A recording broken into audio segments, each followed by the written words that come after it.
오늘 설교 제목은 다 당신 때문이야 라는 주제로 전하려고 합니다. 다 당신 때문이야. 최근 이런 말 누군가에게 듣고 계십니까? 아니면 최근 이런 말 누구 가운데 하고 계십니까? 여러분은 이런 말을 듣는 입장이십니까? 아니면 주로 하는 입장이십니까?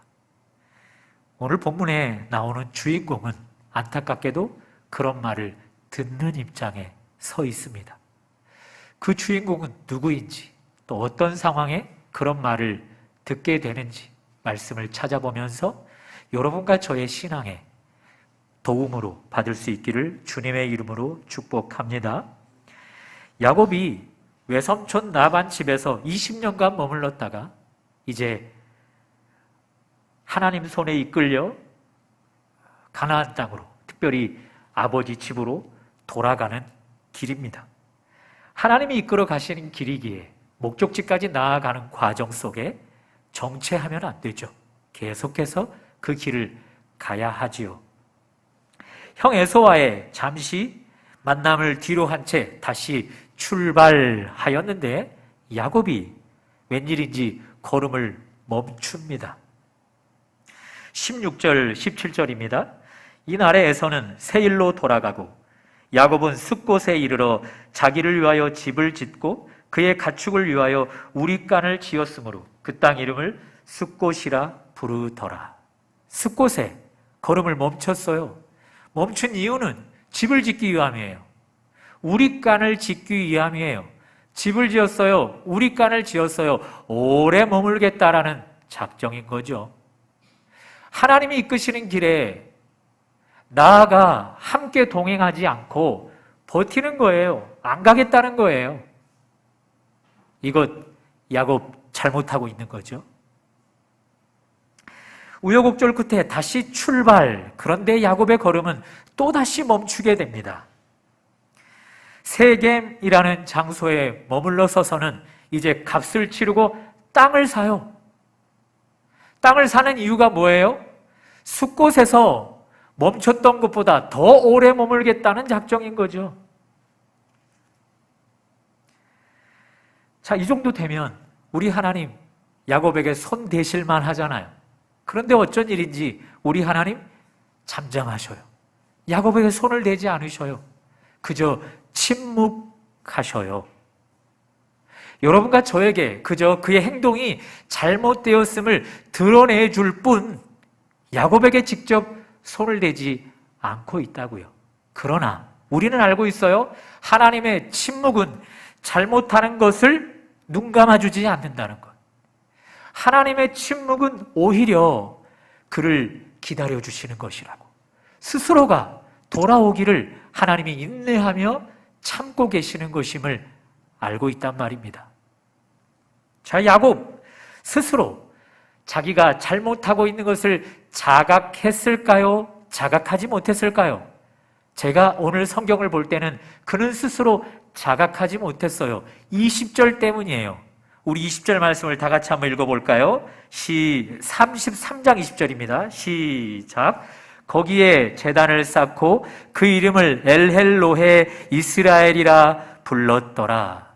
제단을 쌓았어요. 뭔가 하나님 앞에 경배해야 할 이유가 생겼단 말이죠. 무엇이 감사해서 하나님 앞에 제단까지 쌓는 걸까요? 땅을 사게 된 거예요. 거주할 정착지를 땅을 사서 얻게 된 거예요. 그것이 감사해서 하나님 앞에 제단을 쌓아 예배하고 있다고요. 특별히 엘헬로헤 이스라엘이라 했어요. 이스라엘은 자기 이름이에요. 엘은 하나님이에요. 직역해보면 하나님은 나의 하나님이십니다. 그렇게 노래하고 있다고요.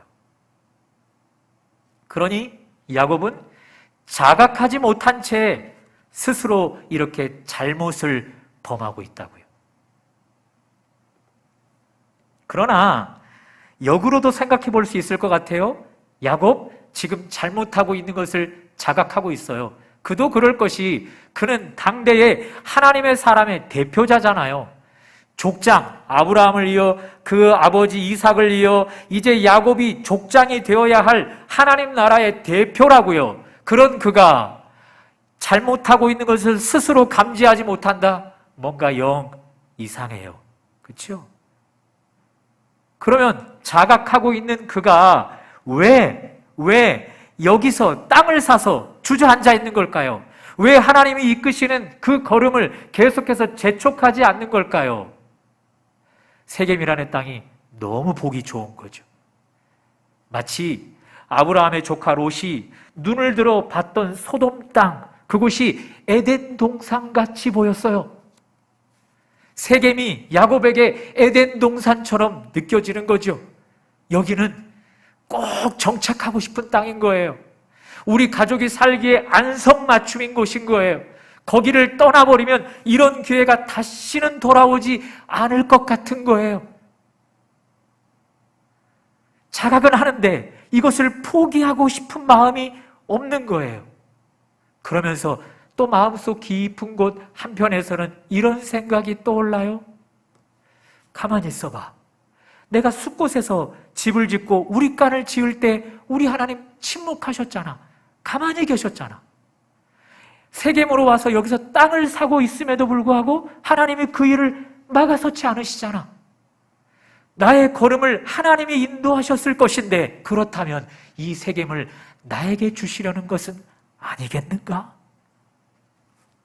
숫곳은 약속의 땅 가나안 경계 안에 들 곳이 아니에요. 그런데 세겜은 요단 동편에 있다가 요단 서쪽으로 건너왔기에 큰 개념으로 보면 약속의 땅 가나안의 경계 안에 든 곳이에요. 그러니 야곱은 아마 그곳을 하나님이 자기에게 허락해 주시는 곳이라 생각했던 거예요. 두 마음이 갈등을 일으켜요. 내가 잘못하는 거야. 아니야. 하나님이 내게 허락해 주신 거야. 좋다. 그렇다면 이 기회에 쐐기를 박자 해서 하나님 앞에 예배를 드리는 거죠. 하나님, 제가 하나님 앞에 엘헬로의 이스라엘이라 하나님은 나의 하나님이십니다 라고 경배해요. 그러니 이 경배를 받으시고 제게 뒤 훗날 탓하지 마세요. 이 예배를 받으시고 제가 행한 행동 위에 하나님 탓함이 없게 해주세요. 예배가 내 잘못을 퉁치는 도구로 사용되고 있다고요. 예배가 하나님이 나의 이 잘못을 눈 감아줄 수 있는 도구로 쓰이고 있다고요. 이 야곱의 행동 속에서 우리가 두 가지를 취해볼 수 있을 것 같아요. 여러분과 저 역시 야곱이 목적지를 가야 하듯 우리도 목적지가 있잖아요. 그렇죠? 우리는 본향 하나님 나라까지 가야 할 자들이에요. 여기서 정체하면 안 돼요. 나그네처럼 오래 머물 것처럼 정착하거나 안주하려 하면 안 돼요. 계속해서 걷는, 그래서 나그네의 삶으로 하나님이 이끄시는 본향까지 나아가야 한단 말입니다. 그런데 우리 안에 무지함이 자꾸 정착하려고 하는 거예요. 자꾸 주저앉으려고 하는 거예요. 자꾸 안주하려고 하는 거예요. 스스로가 잘못하는 것이신지도 모르고 그런 행동을 할 때가 있다는 거죠. 반면 어떤 부류들은 내가 여기에 정착하는 것 하나님 뜻이 아닌데, 내가 계속해서 나그네의 삶을 살아야 하는데 뭔가 지금 환경적으로 내가 잘못하고 있는 것이 맞는데 그것을 자각을 해요. 그런데 돌이키지를 못해요. 왜냐하면 지금 이 환경과 기회가 너무 귀한 거예요. 다시는 내게 오지 않을 기회처럼 여겨지는 거예요. 그것을 포기하면 내 평생에 후회할 것 같은 거예요. 두 가지 마음이 내 안에서 싸우는 거예요. 잘못하고 있는 거야. 아니야, 그래도 포기하고 싶지 않아. 그러면서 또 야곱처럼 우리 마음속 깊은 한편에서 이런 생각이 떠올라요. 그런데 왜 하나님은 가만히 계시지? 왜 하나님은 침묵하고 계시지? 왜 바로 나를 손을 대시지 않으시지? 그러면 하나님이 혹 나에게 이 기회를 허락해 주신 것은 아니겠는가? 네가 좋아하는 것은 나도 좋아해 라고 그렇게 말씀해 주시는 것은 아니겠는가? 좋다. 내친 김에 예배를 드리자. 엘헬로의 이스라엘, 하나님은 나의 하나님이십니다. 하나님, 제가 이렇게까지 예배를 드리오니 나의 예배를 받으시고 혹여 나의 연약함이 하나님 앞에 발견되어질지라도 그 예배 때문에 저를 탓하지 말아주세요.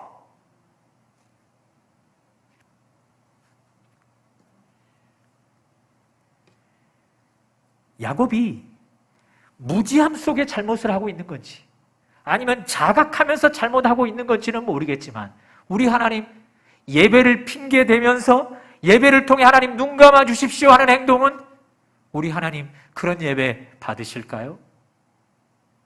우리 하나님이 예배의 정의를 분명히 내려주셨어요.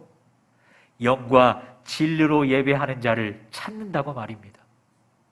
예배가 도구가 되어져서 나의 연약함을 눈 감아주고 퉁치는 도구가 되어지는 것, 우리 하나님 그런 예배는요 거절하셔요. 말라기 선지자에 보면 우리 하나님 성전문을 닫을 자가 있으면 그 성전문을 닫아 도대체 내게 역겨운 예배 드리는 자들이 들어오지 못하면 좋겠다, 그렇게 말씀하셨던 분이셔요. 그러니 야곱처럼 혹 우리가 예배를 나의 연약함을 눈 감아주시는 도구로 사용한다? 전락해버린다? 우리 하나님 그런 예배 받으실 수 없다고요. 또 우리 하나님 예배를 정의 내려주셨어요. 시편 51편 17절이에요. 하나님께서 구하시는 제사는 상한 심령이라. 하나님이여 상하고 통회하는 마음을 주께서 멸시하지 아니하시리이다. 야곱이 하나님 제가 숲곳에서도 머물렀었는데 이제는 세겜에서 땅까지 사서 여기서 아예 정착해버리려고 했습니다. 하나님 저의 찢어진 마음을 상한 심령으로 하나님 앞에 나아가오니 저를 용서해 주십시오. 그런 예배라면 우리 하나님 받으시지만 이 예배 하나님 받으셨지요? 그러니 저의 약함 눈 감아주세요. 그런 예배는 받지 않는단 말입니다. 자, 이렇게 야곱은 그 스스로가 잘못을 인지하면서 거기에 멈춰버렸는지, 잘못을 인지하지 않은 상황에서 거기에 멈춰버렸는지, 지금 하나님 앞에 잘못을 범하고 있다고요. 이 책임 하나님 책임이에요? 전적으로 야곱 책임이에요.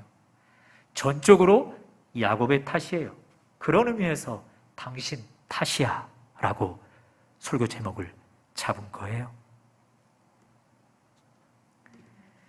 다음으로 또 넘어가 볼까요? 자, 이제 하나님이 침묵하셨어요. 숲곳에 머무를 때도 침묵하셨어요. 땅을 돈을 주고 사서 거기에 또 정착할 때도 침묵하셨어요. 그러나 하나님의 침묵은, 하나님의 국률은, 하나님의 기다리심은 때가 있어요. 한없이 유지해주지 않아요. 그 때가 끝날 때가 있다고요. 우리 하나님 더 이상 참을 수 없었어요. 야곱에게 손을 대십니다. 그것이 34장 1절입니다. 34장 1절 제가 읽습니다. 레아가 야곱에게 낳은 딸 디나가 그 땅의 딸들을 보러 나갔더니, 디나가 세겜 땅으로 나갔어요. 이 땅의 여자들은 어떻게 옷차림을 하고 다닐까? 화장은 어떻게 할까? 또 머리 스타일은 어떻게 꾸밀까? 궁금함에 호기심에 이끌려 나갔다고요. 그때를 틈을 보고 있었던 자가 있었지요. 2절입니다. 휘 족속 중 하몰의 아들 그 땅의 추장 세겜이 그를 보고 끌어들여 강간하여 욕되게 하고, 세겜이라는 자가 야곱의 딸 디나를 욕보이게 되었다고요. 이 책임 누구에게 있는 거예요? 하나님께 있는 건가요? 오래 참아주신 하나님 탓인가요? 아니요. 야곱의 탓이죠. 전적으로 야곱의 책임인 거죠. 기다려도 돌이키지 않았던 야곱. 예배를 핑계대면서 눈 감아주실 것을 바랐던 야곱 책임이에요. 자, 그런데 중요한 것은 오늘 2절을 보면 딸 디나를 욕보인 세겜의 설명이 굉장히 장황해요. 먼저 히위 족속이라 이야기해요. 세겜 땅에는 여러 종족이 섞여 삶을 알 수 있겠죠. 그러니 야곱을 욕보인 세겜은요, 히위 족속 중의 사람이에요. 그의 아버지는 하몰이랍니다. 하몰은 히위 족속 중에 대표인 거죠. 족장인 거예요. 그렇죠?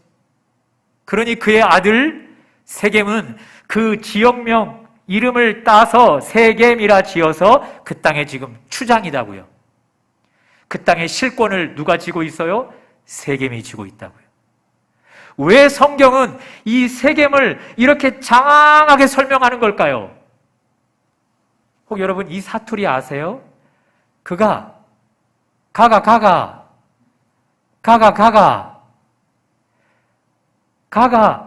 가다 이런 사투리 혹시 아세요? 아세요? 제주도 방언만 아는 것이 아니라 그런 사투리도 아세요? 그 사람이 그 사람이다 라고 이야기해 주는 거예요. 야곱의 너의 딸 그를 욕보인 사람이 그 사람이야. 야곱 네가 손을 내밀어 땅을 거래했던 그 세겜 그가 너의 딸을 욕보였어. 성경은 그렇게 고발해 주고 있는 거죠. 가가 바로 그다. 네가 화해의 손을 내밀고 네가 거래했던 바로 그가 너의 등에 칼을 꽂았고 너의 딸을 욕보였다. 성경은 그것을 고발해 주고 있는 거예요. 33장으로 넘어가 봐요. 세겜에 머물렀어요. 세겜에 머물렀을 때 그 땅을 사고자 야곱이 하몰, 세겜의 족장 하몰에게 찾아갔더니 그에게 아들들이 있는데 실세가 아들들인 거예요. 추장 세겜인 거죠. 세겜에게 땅 좀 파시오라고 손을 내밀었던 거예요. 누가요? 야곱이. 뭐 하려고요? 하나님의 뜻을 반역하고자, 정착하고자. 바로 그가 돌변해서 너의 등에 칼을 꽂았어. 바로 그가 너의 딸을 삼켜버렸어 라고 말해주는 거죠. 이 책임 누구 책임이에요? 누가 져야 해요? 이 탓 누가 져야 해요? 여기 디나를 욕보인 세겜은 영적으로 풀어봤을 때 공중권세 잡은 자 아닐까요? 공중권세 잡은 자가 우리를 계속해서 유혹하는데요. 히브리서 2장 15절 16절을 읽어드립니다. 세상에 있는 것들을 사랑치 말라.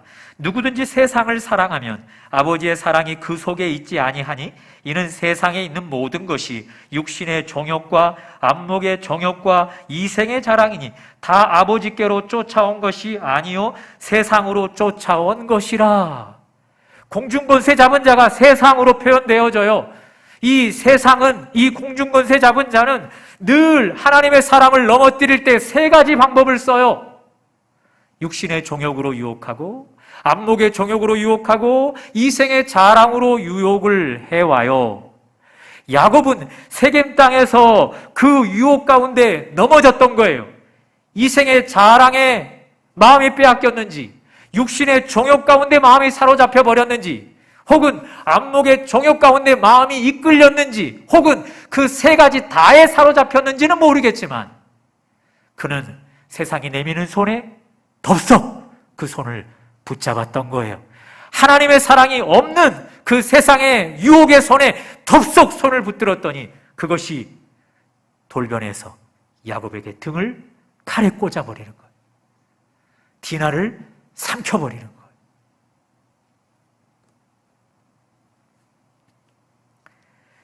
얼마든지 또 여기서도 역으로도 한번 설명해 볼 수 있을 것 같아요. 여러분과 제가 사는 동네에 바로 옆집에 누가 이사를 왔어요.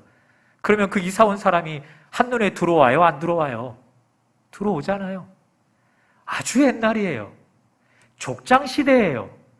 세겜의 히위 족속, 세겜이 추장인데 그가 살아가는 동네에 야곱 가족이 무리를 이루어 들어왔어요. 자, 이 땅에 살아가는 세겜 사람들, 야곱 가족이 한눈에 들어와요? 안 들어와요? 한눈에 들어오죠.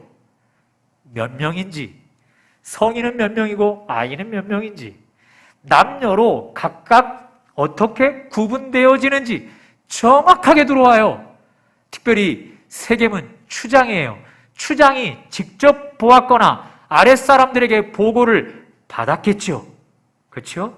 특별히 그가 욕보였던 디나를 눈으로 직접 보았거나 아랫사람에게 보고를 받았을 거예요. 그때부터일 거예요. 디나에게 흑심을 품었어요. 그래서 오늘 2절에 보는 것처럼 디나가 나올 때를 기다렸다가 그를 이끌어 욕보였던 거예요. 사람을 심어놨었겠죠. 혹은 스토커처럼 그가 계속해서 디나 주변을 쫓았겠죠. 그렇죠? 그러는 과정에 이 세겜은 또 하나 무언가 계획을 하고 있었어요. 그것은 야곱의 딸 디나의 아버지 야곱에게 유혹의 손을 내미는 거였어요. 뭘까요? 찾아가서 그 땅의 실세이거든요. 추장이니까. 우리가 당신에게 얼마나 호의적인지 모른다. 당신 가족에게 얼마나 호의적인지 모른다. 특별히 이 땅은 당신이 보는 것처럼 에덴 동산과 같이 너무나 살기 좋은 곳이다. 이 땅에 머무르면 당신에게 큰 유익이 있을 것이다. 특별히 나는 이 땅의 추장으로 실세를 갖고 있어서 이 땅을 내 임의대로 마음대로 할 수 있다. 내가 시세보다 훨씬 낮은 수준의 값을 쳐줄 테니 이 땅을 구입하면 어떻겠는가? 세겜의 마음은요, 땅을 파는 것에 있지 않아요. 야곱과 관계 맺음에 있어요. 왜요? 관계 맺으면요, 훗날 뒤탈이 났을 때 우리 관계 때문에 눈 감아줘. 이것이 성립이 되는 거예요. 무섭지 않으세요? 저의 추측이 맞다면 야곱, 엘헬로의 이스라엘, 하나님, 제가 약함을 알아요. 그런데 저 이 땅 포기하고 싶지 않아요. 제가 하나님의 이름을 부르며 예배하오니 이 예배를 받으셔서 뒤탈 하나님 제게 책임지지 않게 해주세요. 예배가 하나님 눈 감아주시는 것으로 삼아주세요 했었단 말이에요. 이제 세겜은 똑같이 야곱의 행한 대로 하는 거예요. 내가 당신의 딸을 겁탈했지만 우리 관계를 통해서 관계 때문이라도 내게 책임 추궁하지 말아라. 얼마나 무서워요.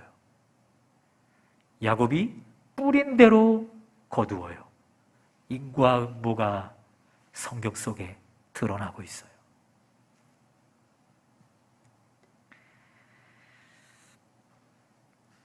이것을 야곱이 아닌 우리에게 적용해 봐요.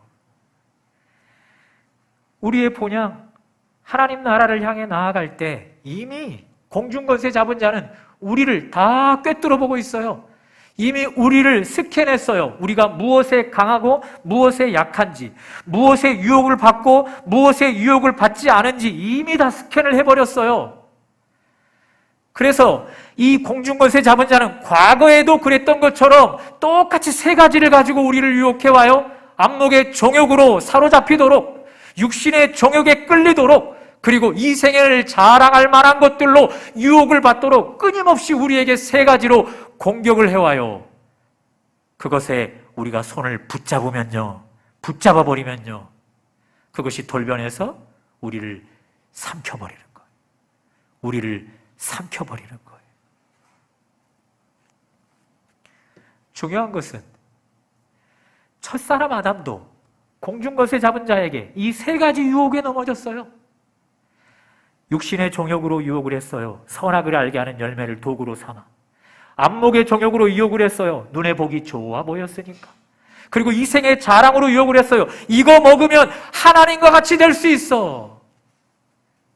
첫사람 아담은요, 그 유혹 앞에 넘어져서 온 인류를 죄 가운데 빠뜨려 버렸어요. 그러나 두 번째 아담이신 예수님은 사탄의 늘 세 가지 공격, 이 공격 앞에 말씀으로 다 맞서서 이기셨어요. 사탄의 유혹을 물리치셨다고요. 그러므로 공중것에 잡은 자가 이미 우리를 파악하고 우리에게 손을 내밀었는데 우리가 그 손을 덥석 잡아 여러 가지로 넘어져 버리고 망해버리고 삼켜버린 영역이 있다면 그 영역 가운데서 다시금 예수의 손을 붙잡아야 되는 것이죠. 거기서 우리는 죽음일지라도 살아나게 되는 것이죠. 넘어져 있는 자리에서 일으킴받게 되어지는 것이죠. 좌절한 그 상황 속에서 다시 한번 용기를 내어 우리를 향한 그 본향 묵묵히 걸어갈 수 있게 되는 것입니다. 예수의 손을 붙드는 여러분과 제가 되시기를 주님의 이름으로 축복합니다. 자, 이제 딸 디나가 욕보임을 당했어요. 성경의 판단이에요. 성경의 판단은 야곱을 욕보인 그 세겜을 어떻게 판단 내리는지를 보십시오. 2절 중반절입니다. 눈으로 한번 따라와 보세요. 34장 2절 중반절.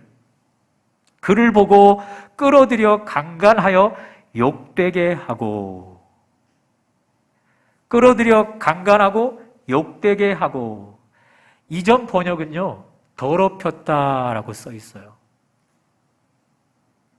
욕되게 했다고요? 욕보였다고요? 하나님은 온 만왕의 왕이시며 온 땅의 통치자시잖아요. 그렇죠? 그러니 하나님을 재판장이라 할 수 있겠죠. 재판장께서 세겜이 지은 죄는 강간이며 내 백성을 욕보인 행위야 라고 이야기한단 말이죠. 그것이 성경의 판결이에요. 성경의 판결이에요. 누구도 뒤집을 수 없는 판결이에요. 오늘 본문을 우리가 쭉 읽어가다 보면 세겜이 이 딸을 범해놓고 점점 사랑의 연민에 빠진대요. 그것에 속으면 안 된다라는 거죠. 자, 이제 그 딸을 둔 아버지는 이 행위를 어떻게 해결하려 하는지 보실까요? 5절입니다. 5절 우리 다 같이 한번 읽어보실까요? 시작. 야곱이 그 딸 디나를 그가 더럽혔다 함을 들었으나 자기 아들들이 들에서 목축함으로 그들이 돌아오기까지 잠잠하였고. 뭐 했다고요? 잠잠하고 있다. 잠잠하고 있다. 이러면 돼요, 안 돼요? 이러면 돼요, 안 돼요? 잠잠하고 있다고요. 성경은 세겜의 행위가 악하다라고 분명히 판결을 내렸는데 아버지는요, 잠잠하고 있다고요.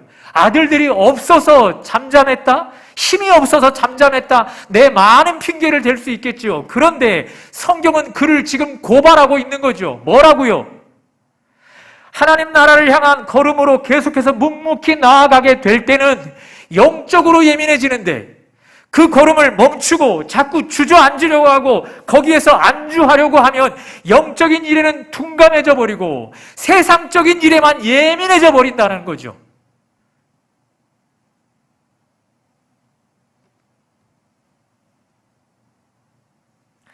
우리 하나님이 당신의 백성들이 음행한 사건에는요, 결코 간과하지 않아요.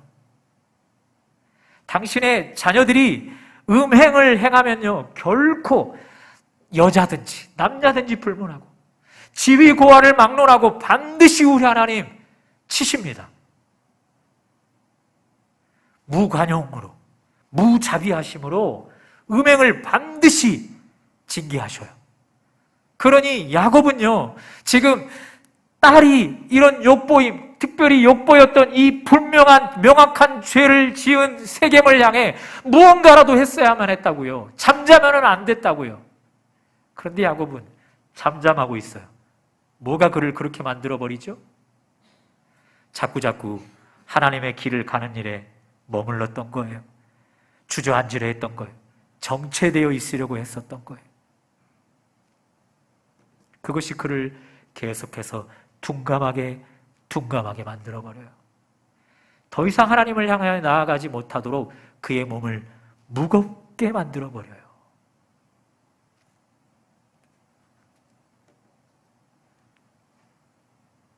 이거 누구의 책임이에요? 하나님 책임인가요? 이거 누구의 탓이에요? 하나님 탓인가요? 전적으로 야곱 당신 탓인 거죠. 야곱 당신 책임이야 라고 할 수밖에 없는 거죠. 여러분과 제가 본향을 향해 하나님 나라를 향해 가는 성도들이에요. 앞으로 천성을 향하여 나아가야 할 사람이라고요. 머물고 주저앉고 거기에 정착하려 할 사람들이 아니라 더 앞으로 전진해야 될 사람들이라고요. 그럼에도 불구하고 자꾸 세상 것에 머물러 있기를 원하면, 자꾸 세상 것에 기웃거리다 보면 웬일인지 우리도 모르게 영적으로 둔감해져요. 세상 것에는 굉장히 자극을 받고 예민하게 반응하게 되어져 있어요. 그래서 하나님 나라를 향해서는 더 이상 무거워서 못 가는데 세상을 향해서는 더 안주하며 머무를 수 있게 되어버리는 것이죠. 그거 누구의 책임이에요? 하나님 책임인가요? 그거 누구의 탓인 거예요? 하나님 탓인가요? 전적으로 우리 탓, 우리의 책임인 거죠. 이제 말씀을 정리해봐요. 야곱처럼 우리 스스로를 탓하는 모습이 있을 거예요. 하나님을 향하여 나아가야 할 가정 속에 내가 주저앉고 세상 것들을 기웃거리다가 넘어져 버린 영역, 이미 그것들과 짝하다가 그것들에게 삼켜버림 당한 영역, 그래서 이런 나를 스스로 정죄하고 스스로 미워하고 스스로 안타까워하는 분들이 저도 혹은 여러분도 있을 거예요. 특별히 율법, 하나님이 이 땅에 허락해 준 율법은요, 그런 우리를 끊임없이 정죄해요. 봐, 그러니 너는 죄인이야. 하나님 말씀을 제대로 하나도 지켜내지 못하잖아. 그러니 너는 죄인이야. 그런 너를 하나님도 사랑할 수 없어 라고 스스로 정죄하기도 하지만 하나님의 율법, 하나님 말씀에 비추어 나를 정죄하고 나를 참소한단 말이죠. 그런데 우리 하나님은 우리 가운데 율법만 주시지 않았어요? 무엇도 주셨죠? 복음도 주셨어요. 복음, 영어로 말하면 굿 뉴스예요. 좋은 소식이에요. 좋은 소식은 바로 예수 그리스도십니다. 우리 하나님 이렇게 말씀하시는 거죠. 맞다. 너는 내가 허락해준 율법 안에 하나도 제대로 지키지 못하고 다 넘어졌다. 그래서 너는 죄인 맞다. 이 죄 너의 탓, 너의 책임 맞다. 그러나 나는 너를 탓하고자 않는다. 너에게 책임지라 하지 않는다. 내 아들 예수에게 너의 모든 죄를 책임지게 하려고 내가 내 아들 예수를 십자가에 못 박았다. 그러니 더 이상 너를 정죄하지 말고, 더 이상 너를 탓하지 말고 내 아들 예수에게 그 무거운 짐을 가지고 와라. 그리고 내 아들 예수가 주는 십자가로 인한 참된 힘을 가지고 나와 함께 본향을 향하여 나아가자. 그렇게 요청하시는 것이죠. 그리고 주님의 마지막 말씀이에요. 이제부터 내가 너를 책임진다. 내 아들 예수 안에서 거듭난 너희는 이제부터 내가 책임진다. 다만 나의 인도를 따라 지금까지 왔었던 그 걸음을 멈추지 말고 하나님 나라 그곳에 입성하기까지 가자라고 우리를 격려하는 것입니다. 다 내 탓입니다. 다 내 탓입니다. 내 죄 때문에, 내가 세상과 짝한 것 때문에 내가 이런 일들을 당하고 있습니다. 그런 정죄감 속에 살아가고 있는 여러분과 저에게 오늘 하나님의 마지막 위로의 말씀이 여러분 것들로 취해지기를 주님의 이름으로 축복합니다.